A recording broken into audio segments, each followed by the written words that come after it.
ఒక వ్యక్తి చాలా కష్టపడి గొప్ప స్థాయికి చేరుతాడట. అతనికి విలువలు, సహృద్భావన, అందరితో కలిసిమెలిసి ఉండాలనేటువంటి తత్వం ఎక్కువగా ఉంటుందట.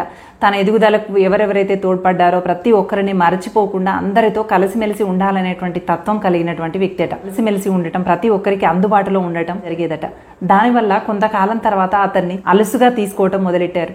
ఇంతే కదా, ఎప్పుడు అందుబాటులోనే ఉంటాడు కదా అని చెప్పి. ఇతని గొప్పతనం కానీ, ఇతను పడినటువంటి కష్టాన్ని కానీ అర్థం చేసుకునేటువంటి తెలివితేటలు అవతలి వాళ్ళకి లేవు. అర్హత లేనటువంటి వ్యక్తులకి అతి చెనువు ఇవ్వటం వల్ల తన ఆత్మాభిమానానికే హానికరంగా మారిందట.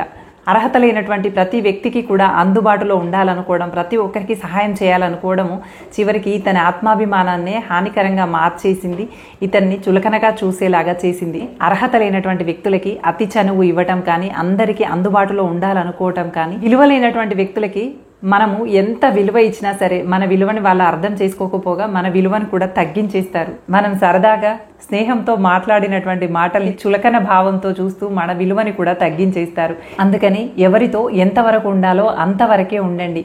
అర్హత కలిగినటువంటి వాళ్ళకి మాత్రమే అవకాశం ఇచ్చేలాగా చూడండి. మీ విలువని అర్థం చేసుకునేటువంటి వ్యక్తులకు మాత్రమే మీ విలువైనటువంటి సమయాన్ని కేటాయించండి.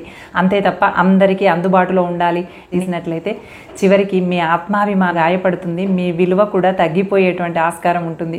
అలాగని పొగరుతో కానీ, దురుసుతనంతో కానీ, విర్రవిగే గుణంతో కానీ ఉండాల్సినటువంటి అవసరం లేదు. కానీ అర్హత కలిగినటువంటి వ్యక్తులకు మాత్రమే, మీ విలువని తెలుసుకోగలిగినటువంటి వ్యక్తులకు మాత్రమే సమయాన్ని వాళ్ళ కోసం కేటాయించండి. అంతే తప్ప అర్హత లేని వాళ్ళకి కూడా అతి చనువు ఇచ్చారంటే చివరికి మీ విలువను కూడా తగ్గించేస్తారు వాళ్ళు. కాస్త చూసుకొని అతి మంచితనంతో కాకుండా కావాల్సినంత మంచితనంతో మాత్రమే ముందడుగు వేయండి. Thank you for watching. Bye.